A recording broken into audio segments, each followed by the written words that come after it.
Just a couple of sections left here, today's session and tomorrow, for John Maxwell's Developing the Leader Within. Again, see some massive parallels in terms of this material with what we do as real estate agents and as business owners. So hopefully this has been of value to you if you've been checking these out. And we're going to dive in. Please don't hesitate to ask any questions. Want this to be as resourceful for you guys as possible. And today we're diving into vision. The indispensable quality of leadership is vision, said Jim Keenan. Like a better room. This is what better room. How are you, sir? Good to see you guys. Good to see everybody. Thanks for coming. So John's talking about vision in this section, and he's got 3 keys having to do with a vision statements. 3 keys. Key number 1, what you can see determines what you can be. What you can see determines what you can be. And he breaks that down into 4 sections. There are people who will never see it, and they will be wanderers. There are people who see it but never pursue it on their own. They will be followers. There are people who see it and pursue it. They will be achievers. And there are people who see it, pursue it, and here's the kicker, and help others to see and pursue it. And those will be the leaders. Remember, you can always choose to achieve without bringing other people along with you. You can. And in fact, as we often refer to, you'll go faster. You will go faster by yourself. But if you want to go farther, you've got to slow down and go with other people. You've got to learn how to lead. Okay? Key number 2, you see only what you are prepared to see. Or another way to think about that bumper sticker version would be, right? The student, you're right, when the student is ready, the teacher will appear. When the student is ready, the teacher will appear. I know, experiencing Bold, half dozen times myself personally, there were definitely lessons in the Bold program that didn't hit me until the 3rd or 4th time taking it. Right, Jim? And to the point where I thought, oh, cool, they rewrote the material. They added new stuff.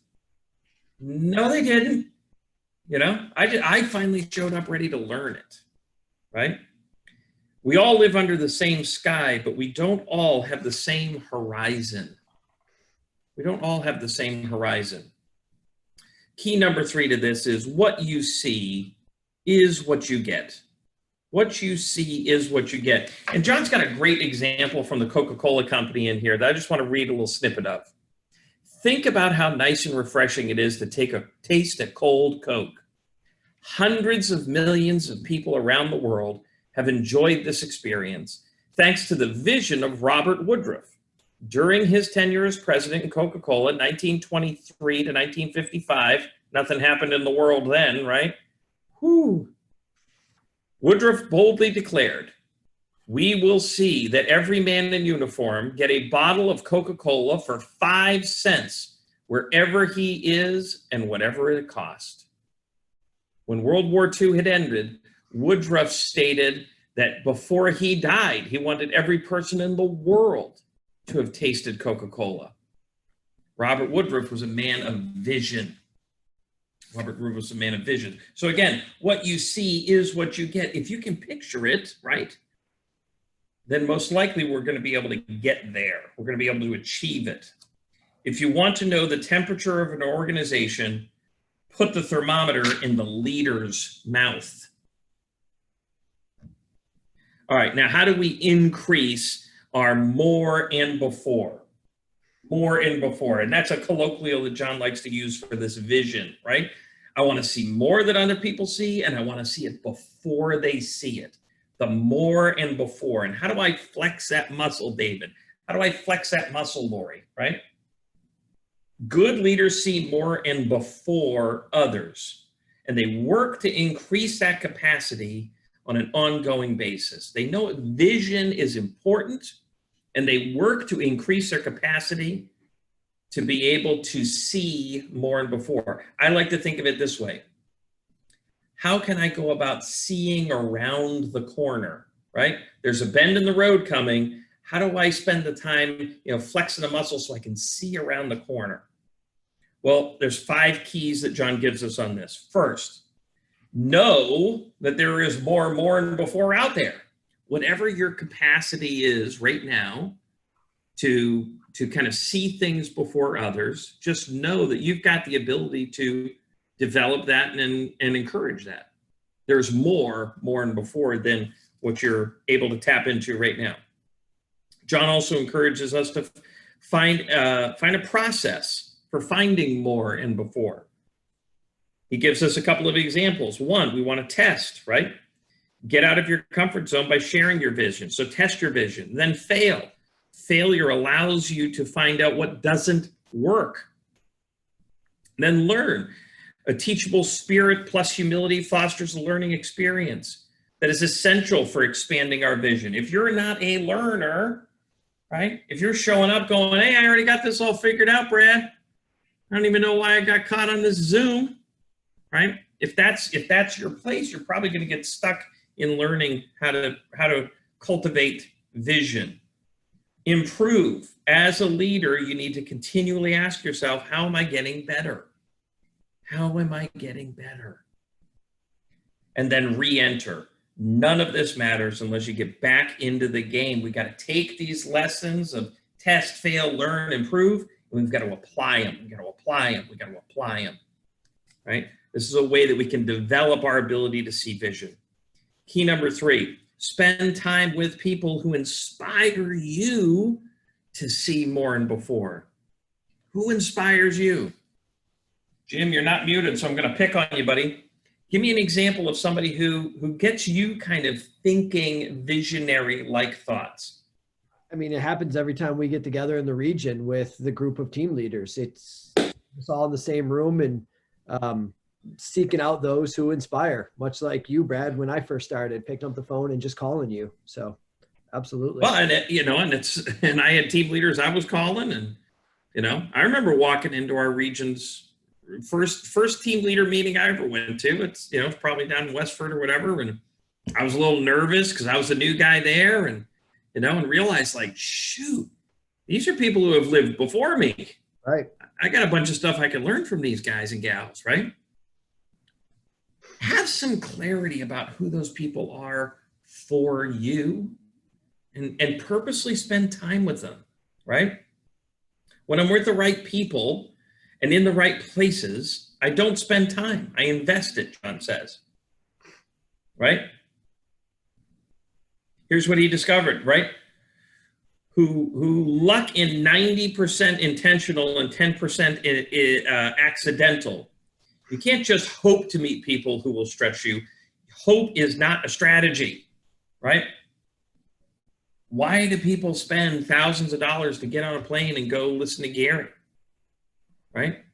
They've seen the impact he's had on other people's business. They're going like, geez, maybe I should do that too, right? Why do people crowd stadiums in the past to see John Maxwell? Same thing, right? He inspires them. He helps them to see around the corner. Key number 4, ask questions that will help you increase your more and before. This was an interesting one. While in New York City recently, John was asked by an interviewer, what's the greatest difference between your leadership in your 30s versus today? And at the time he was asked, he was now in his 70s, right? So it's 30 plus years. After that moment of reflection, John replied, in my 30s, I gave a lot of direction. Today, I ask a lot of questions. Are you showing up that way for your clients, right? Do you come in dressed to the nines going, I got all the answers, shut up and let me talk? Or do you instead come in going, talk to me. What's going on with you guys? Why are you considering selling now? What is it about a move now that makes sense for you, right? when you want to, when you want to get out of the city and escape some of the craziness, what does that mean to you? Are we talking going from Boston to Lynn? Are we going from Boston to Portland, Maine? Are we going from, like, what does that mean to you? Ask way more questions. Way more questions. The better question asking we can do, the better we can create a vision of the future, because we know what it is that they're looking for. Last key on this is the following. Intentionally grow every day to increase your capacity. Intentionally grow every day to increase your capacity for vision. If you are working on something exciting that you really care about, you don't have to be pushed. The vision pulls you. And that's a Steve Jobs quote. You don't have to be pushed. The vision pulls you. The vision pulls you. Here's a little moment of truth. Are you showing up that way today to your business? Are you showing up excited and really caring about it? If you are, great. You know that that's going to help pull you through the challenges, right? Because there's going to be challenges. No ifs, ands, or buts. We're going to have challenges in our business. Great. Here we go. Now, personal ownership of the vision. John finds this to be very key. First off, you got to look within you. What do you feel, right? Your vision will become clear only when you look into your heart. Who looks outside dreams. Catch this. Who look outside dreams. Who looks inside awakens. Who looks inside awakens. Then also we want to do this. We want to look behind ourselves and say, what have I learned, right? Now, I find that a very interesting concept when we're talking about vision setting. John's saying, great, yeah, you want to set vision? Great. Look in the rearview mirror for a minute. What have you learned, right? What have you learned? One of the things that can be very helpful for agents who've been in the business for a while is this isn't their first downturn. This isn't the first time that unemployment's gone up. This isn't the first time that, there's been changes in the market. So, our experience can help guide what we predict to come, right? History doesn't repeat itself, but it rhymes, right? It rhymes. Look around you, right? What is happening to others? What is happening to others? I tell you, it's oftentimes what's happening to other people that we can glean some lessons on. I'll say it this way. Opportunity often looks like this. When everybody's running away from, that's what you have to run towards, right? Why do investors make great money when the market's volatile? They make great money when the market's volatile because everybody's trying to get out. And some people who are trying to get out are willing to do it at a great loss. And the smart investors are sitting there waiting, going, okay, I'm ready. I'm ready. When that property shows up at just the right price, bam, here you go. Huge swing in opportunity. Huge swing in opportunity. Look ahead of you. What is the big picture? What's the big picture, right? Unemployment, another 1.5 million first-time unemployment claims just came up today. Now, we expected to be at about 19% unemployment, but a bunch of people have gotten back into the workforce. Awesome. So instead, we're at like 13% unemployment. Cool. That feels like so much less. Keep in mind, the height of the last recession, we hit about 10.5% unemployment. 13.5% unemployment is the worst unemployment we've had in this country since World War II. It's not as bad as we thought it was going to be. Great. It's improving faster than we thought it would. Great. And there's a lot of people in pain. That's also true. The height of the last downturn, 700,000 was the most that we had for unemployment in a given week. 700,000 people going to the unemployment office going, hey, I need some help. That was the most we ever hit in a week in the Great Recession. And this week we're looking at 1.5 million and going, woohoo, better than we thought. Let's keep some perspective, right? Let's keep some perspective so we can see what others are doing. We can see the impact that that's happening, right? There's going to be opportunity from that. There isn't a single market from here to upstate New York that I don't work with somebody in, have relationships in, you name it. Every one of those markets is short on inventory. Every one of them. Crack that code now. Go get 5 listings instead of 1. If you're used to getting 5, go get 20 instead of 5. Jim, you and I know the agent that does that is going to frickin' own their market. And there are agents doing that right now. Yes, there are. Several of the people I coach, and this is how they're saying it, right? Hey, Brad. Hey, Brad. Don't tell anybody, but like I'm having the best year I've ever had. Like, don't tell anybody. We're kicking butt, man. We're on pace for 40 million. Last year we did 25 million. True story. Okay. But you've got to be, when other people are going, hey, I don't know, it's uncertain, I'm going to hold back. You got to go double down. Double down. Double down. That's where opportunity comes from. You guys got a few more minutes in you? Give me some nods. You got a few more minutes in you? Great. We're going to dive into one more section. That was vision. This one's about self-discipline. Oh, man, Jim, I got to cut back to like 3 packs a day, guys. Yeah, I don't know if I like the self-discipline one, Brad. I might be out. Yeah, I know I'm out. Here's the good news about self-discipline. Okay, because again, author of the book, John Maxwell, got to meet him a few years ago. He came and did a little thing for a few of us at Mega Camp, I think it was Mega Camp, right? Yeah. And there was a little special session that somehow Matt Erdman and I got into, a couple hundred people. So we got to meet him, got to shake hands. Well, as it comes to self-discipline, let me tell you this. I think him and I's stomachs hit before our hands did. Okay. So just know you can do a great job in areas of your life in terms of self-discipline and still have other areas of your life you got to be working at. Okay. So just because you're struggling in one area doesn't mean you beat yourself up about it, right? That's the next thing to tackle. All of this stuff is a journey, right? There's no arriving.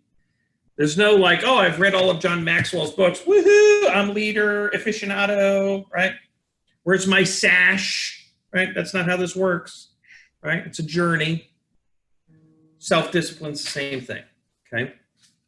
So self-discipline makes leadership, I'll read it again. Self-discipline makes leadership's uphill climb possible. It is self-discipline that makes the leadership climb uphill possible. As leaders, our greatest challenge in leadership is leading ourselves first.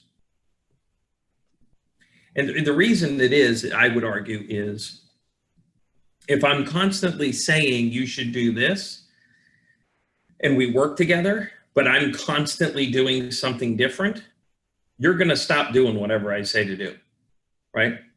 It's a momentary leadership and then it will quickly fade. At some point, the leader has to lead, and they need to lead by example.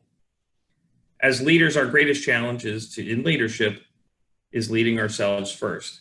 So self-discipline enables us to go uphill. And here's the punchline on that. Everything worthwhile. How many things, Jim? Everything. Everything worthwhile is uphill. Now, one of the things as I reread this section made me realize, what are things right now that you're involved in, that you're spending time on, that aren't uphill, that come really easy? Because by definition, John would say, well, they're probably not that worthwhile.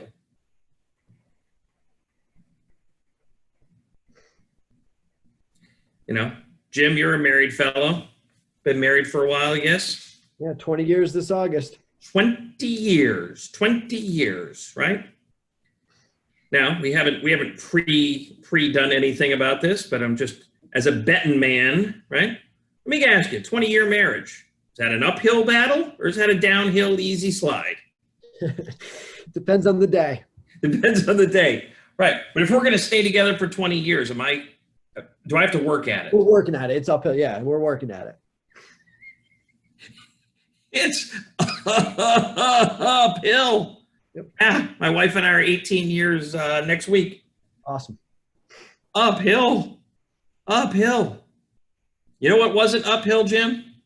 A one-night stand. That's not uphill. It's a great way to look at it. Right? It's not. A database, that's uphill.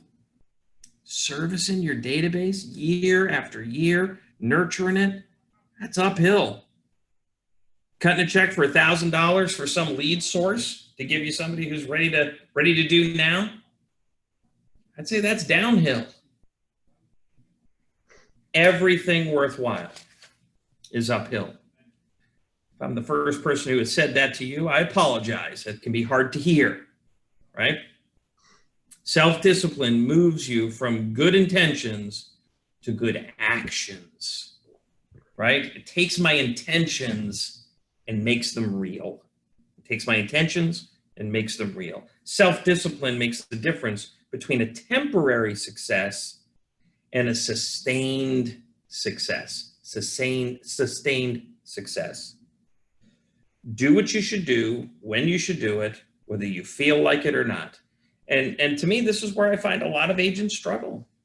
You know, I do. I find a lot of real estate agents struggle in the doing what they should know they should do, when they should do it, when they don't feel like it, right? Your feelings should have nothing to do with it. I feel crappy. Great. And your calendar says it's time to lead generate, so you should probably lead generate.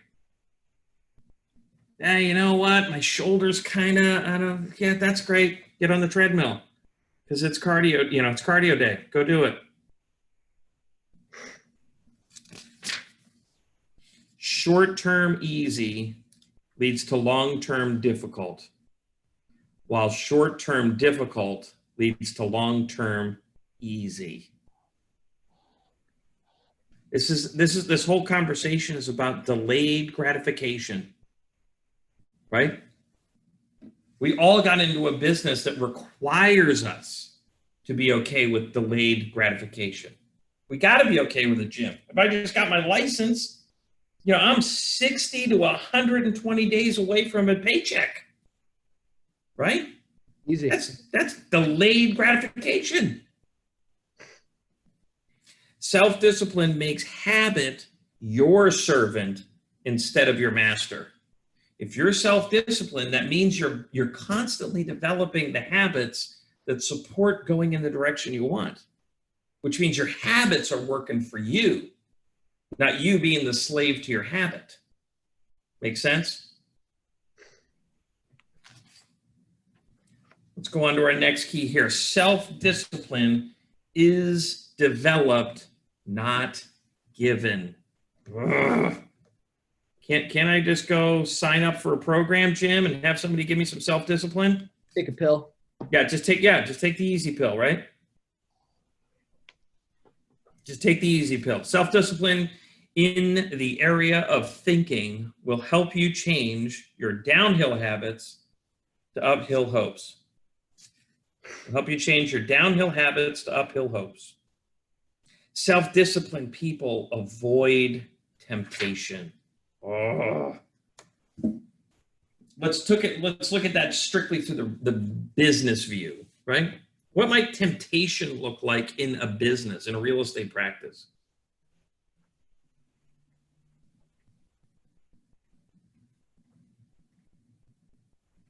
Greener grass.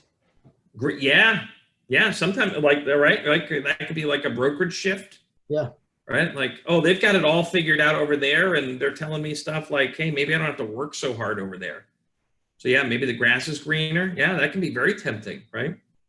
Who's the number one determiner about where you're going to go in real estate? Yeah, yeah. Doofus McGee. Yeah, Jasmine. Yeah. This gal, right? Absolutely, right? The guy, here's how I like to say it. The guy I shave with every morning, right? This guy. Yep. So if we're thinking, oh, it's out there, no, like by default, the answer is no. Again, one of the temptations I find a lot of people go for is they get a phone call. Hey, for just $250 a month, we're going to give you X number of leads. There's 1,500 people in my phone. Do I really need another lead? No. I just got to call 1,500 people in my phone. And if you look at your phone, you go, well, Brad, I only have 150. Great. Now go meet 1,350 more people. Walk out the door of where you are right now and go say hello to the next person you see, make an introduction, and exchange contact information. Say, hey, would it be helpful if I stay in touch with you regarding the real estate market? I guarantee you they have a roof over their head more days than not. Because if they didn't, they would die. Okay? Everybody likes talking about real estate. Everybody does. Thank God we're not selling knives or freaking insurance or who knows what. Everybody wants to talk about real estate. And they should. It's a necessity. Self-disciplined people know when to expend their energy. They know when to expend their energy, right? We can't be at 100% of the time, right? That's a great way to burn out, right? It's going to go through some waves, some cycles, right? Here's a simple question. David, I want you to think about this. Sue, think about this for me. When is the best part of your day typically to go on a listing appointment? Just pick the time. What time is it that you're at your best? Right after you're done your morning lead gen. There you go. Do my lead gen and then bam, Yep. Walk out the door and go do a listing appointment, right? Hit the floor running. You're all pumped up. You've been talking to people. You're ready to go. You're warmed up. Yeah. You're warmed up, ready to go, right? For some of you, it might be right after lunch. You know what, Brad, I like to do my lead gen, some follow-up, fuss around with some paperwork. And then I always take an hour for lunch with my husband, with my wife, my kids, just some quiet time, whatever.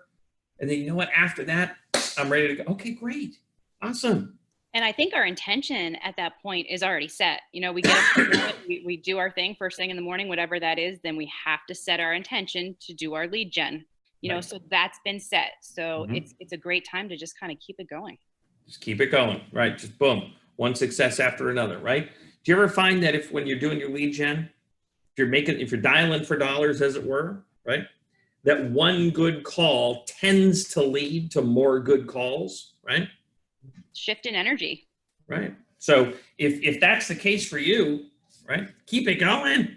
Don't stop calling just because you booked 2 appointments. Keep going. Self-disciplined people understand and practice the principle of pay now, play later. Pay now, play later. Make sure every day you know what matters most. Little quote in the book by Mr. Gary Keller. How about that? Page 196. John Maxwell's book, he's quoting Gary Keller, right? Delayed gratification, right? I'm going to pay the price right now so I can have that later. Those that do that get the greatest reward. What's Warren Buffett's #1 hack? I'll tell you what Warren Buffett's #1 hack was. He's starting invested in America in the middle of World War II when he was 12. And he never stopped. Well, that's a hell of a head start against every person on this screen. And he just kept doing it, right? And he kept reinvesting it. 99.9% of his net worth is tied up in his company. He's still reinvesting it today at 80-something years old. He's never going like, you know what, close enough, I want the big boat, thank you very much. No, just keep. He's delayed gratification. It's going to be generations after he's gone. And what's he doing with the money? Does anybody know? Donating it to charity. Giving it all away, David. He's giving it all away. right? How cool is that? How cool is that? Self-discipline is most easily developed in areas of strength and passion. Strength and passion, which means we have to take time to really understand, what are my areas of strength? What are my areas of passion? On the strength side, I'd encourage everybody to take the KPA if you haven't. That's a tool you can get from your market center. A couple of market centers in our region don't have it. No judgment. They don't have access to the tool. No big deal. You can reach out to me, and we're happy to pull it for you. So yeah, if you don't have it, I'm going to give you my cell phone number right here. Jasmine knows that's real because we talked at like 6:45 this morning. He's just looking for more contacts in his phone. That's right. Yeah. See how I just added 8 contacts to my phone. I'm going to brag on the next call. That's right. That's right. Yeah. I just met. Yeah. He wouldn't believe it. Yeah, that's right. Stick in your areas of strength and passion. I'm not saying you don't want to spend some time developing, some areas that you're weak in, but don't have that be the predominant focus. Don't have that be the predominant focus. Get to an acceptable level in those areas, or find people to partner with so you're at an acceptable level in those areas, and stay in that freaking strength zone. KPA will help you determine that if you're uncertain. And then the passions, to me, Find Your Why is a great book to spend some time discovering that with Simon Sinek. Right? Self-discipline and respect are connected. Self-discipline and respect are connected. Discipline-driven people sound like this. They do right, then feel good. They're commitment-driven. They make principle-based decisions. Actions control attitude. They believe it, then see it. Now let's switch. Emotion-driven people. They feel good, then do right. Are convenience-driven. Make popular-based decisions. Attitude controls action. They see it, then they believe it. Okay? Seeing the difference there. Last couple of keys, and I'm going to let you go. Self-discipline makes consistency possible, and consistency compounds. And here's the part that none of us want to hear. Inconsistency also compounds. The areas of your life you're having success in, most likely, they're the areas of your life where you're consistently doing the things that matter most. The areas of your life that you're struggling in currently, they're probably areas where you are consistently being inconsistent, right? And either way, we suffer from the compounding effects of it. The compounding effects of either our consistency or inconsistency. Thoughts, ahas. What did you hear, gang? I love this. We've got one person on here where their name is the dot. I like that. Brad, so not focusing maybe so much on our weaknesses or areas of opportunity, but having an awareness of them, following your passion, because when you follow your passion, you want to be there. You know what I mean? That's when you're going to step in and fully commit. And that commitment piece, we've already talked about that in one of our earlier sessions, right? That commitment, I mean, that's where the hesitation and all that kind of stuff go away, and you get all this power and energy of the world just kind of pulling in the right direction, right? Yeah. When you're a dog with a bone, right? Because you're going to get it. Like, I'm getting what I'm setting after, right? Yeah. So finding ways to apply that to other areas of your life, apply that to areas of your business, right? Love it, Jasmine. Thank you. You bet. Who else? One more, and then you get to leave. I love this piece on 190, 191, just for today, just for today, just for today. Then yes. I love that piece. Yeah, read a couple examples of those, because I didn't feel like we had the time to dive into it. Just for today, I will choose to display the right attitudes. Yeah. Just for today, I will know and follow healthy guidelines. And, the last one is, after a dozen or so, the last one is, then one day I will see the compounding results of a day lived well. Yeah. Just for today. And it's, it's a great mindset to have in general of, hey, listen, Lori, you don't have to lead generate every day. But if you do me a favor, let's just do it today. Let's just do it today. Give it a go. See what it feels like. Right? Spend 2 hours doing it instead of 2 minutes doing it. See what happens. Right? Just for today, David, let's nail that follow-up. Let's really nail it. Right? Instead of going, geez, I should have called. Like, no, let's actually call them. Let's actually call them. Let's make that happen. Right? It's any of the stuff we do can feel really daunting if we take the approach of, oh my God, I have to do this for the rest of my life. But if we just have the thought of like, you know what, today I'm going to do this little piece. I'm going to do that little piece. I'm going to do that little piece. Right? Very sustainable. Very sustainable. Thank you all. Tomorrow we're going to dive into our last section, and then we're out of here. School will be out for the summer, as it were. No, I'm just kidding. School's never out for the professional. We appreciate you being on here. We'll pick it up tomorrow, 1 o'clock. See you, gang. Thank you, Brad. Bye.